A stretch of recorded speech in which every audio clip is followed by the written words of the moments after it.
Uno no pasa mucho tiempo pensando en qué pasará en el momento que morimos. ¿Qué vas a hacer cuando te mueras, ah?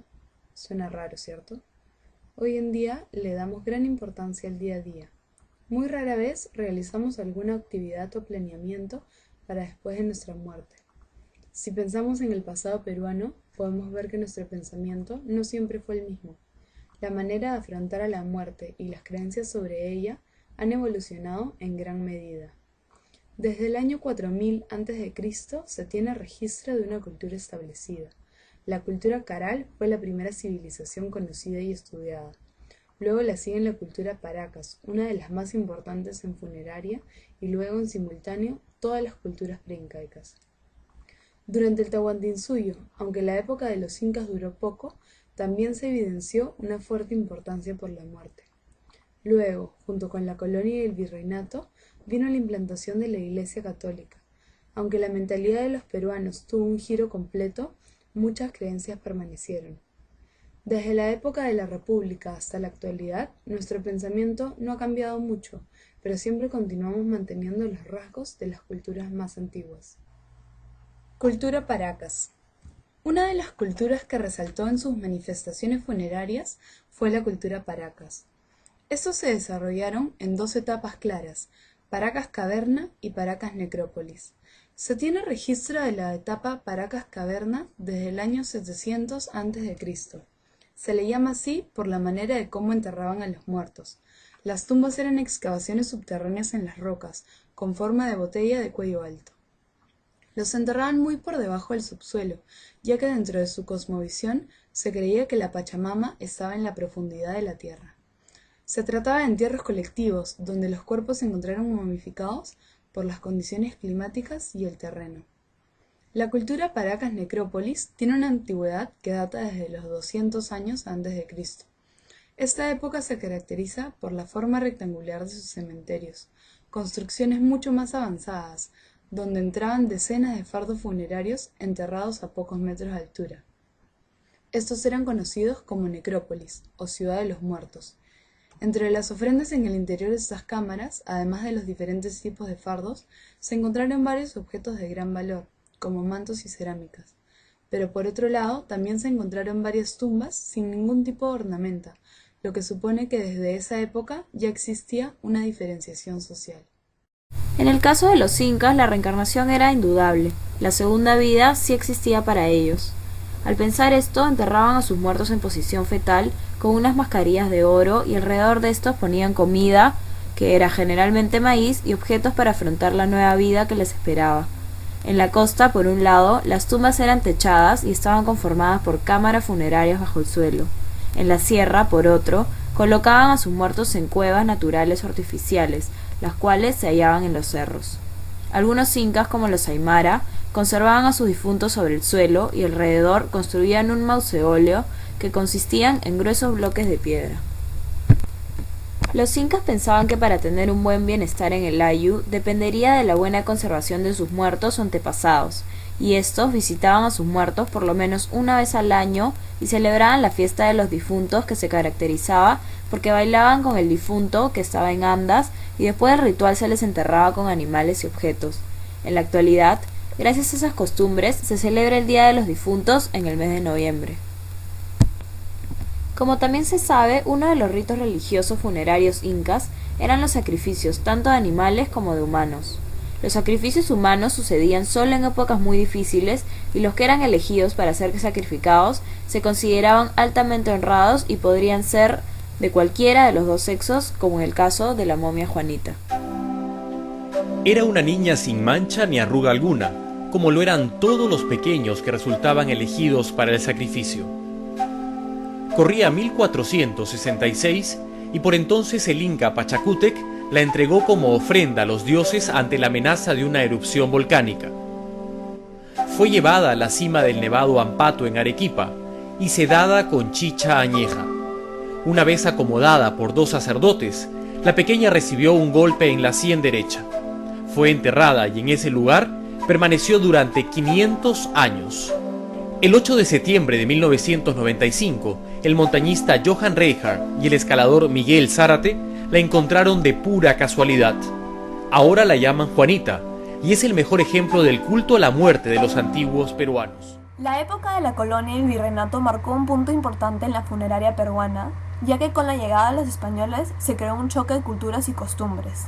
El cristianismo indígena mantuvo características singulares, como por ejemplo, las ofrendas al difunto era una costumbre indígena, pero se llevaban a cabo en una ceremonia cristiana. En los primeros años de la conquista, los colonos se ocuparon mayormente en conflictos entre ellos, por lo que no mucho de la funeraria de la cultura indígena fue afectada. Luego de un par de décadas, los españoles iniciaron el proceso de evangelización y los funerarios pasaron a seguir ritos cristianos. Los indígenas bautizados debían ser enterrados con el rostro descubierto, sin ofrendas y sin sus sirvientes. Las demostraciones públicas de luto debían ser de solo un día y no dejaban que los familiares guarden a los cadáveres en sus casas. Durante el virreinato se acostumbraba a enterrar a los muertos en iglesias. Entre 1573 y 1673 se construyeron las catacumbas, las cuales eran criptas subterráneas de la iglesia de San Francisco que se extendían a lo largo de la ciudad. Estas fueron usadas hasta el siglo XIX.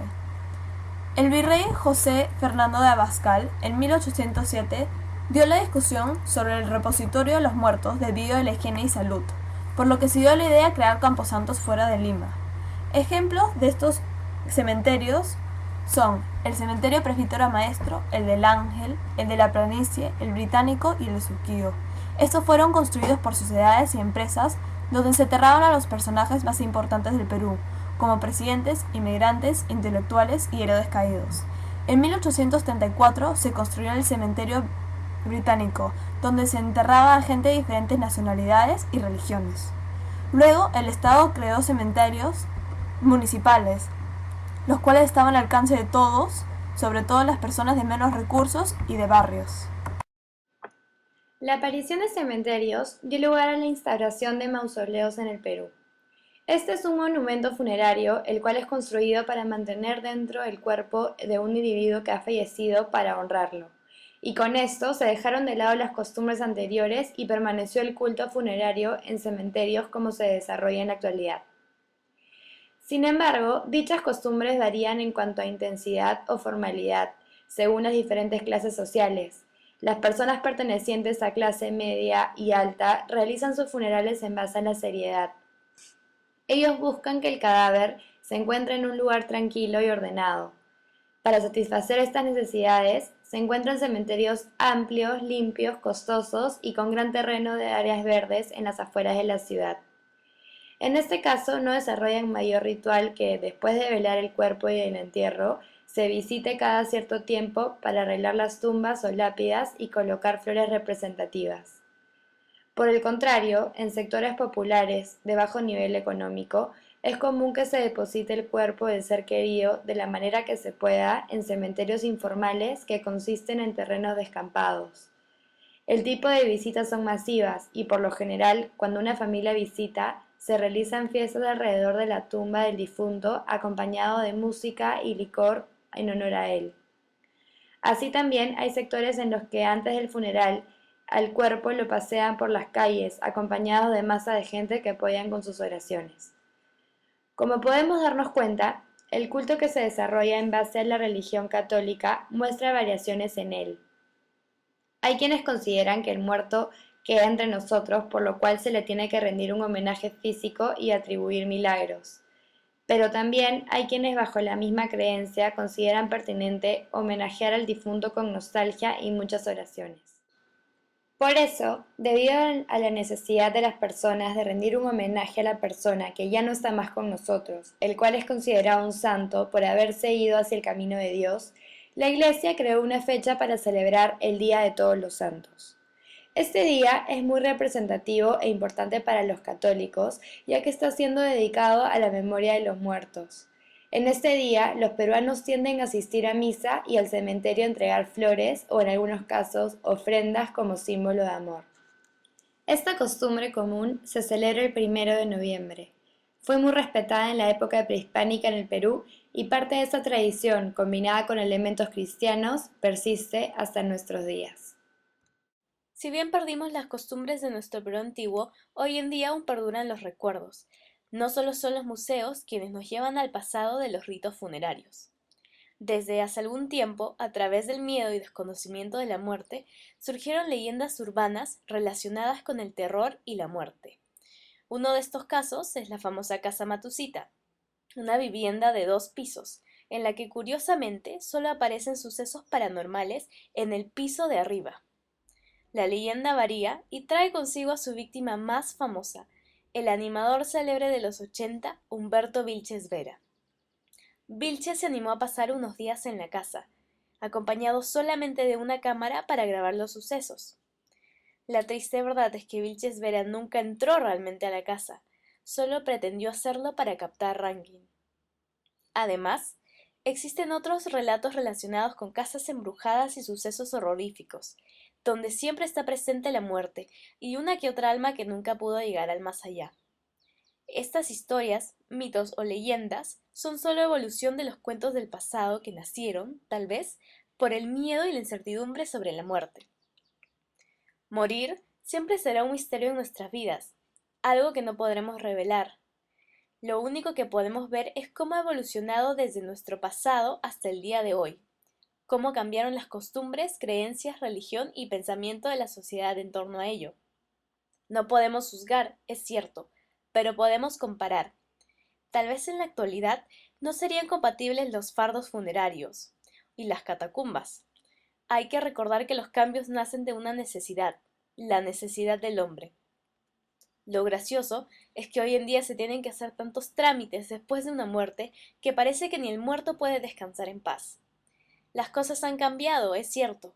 La pregunta es, ¿para bien o para mal?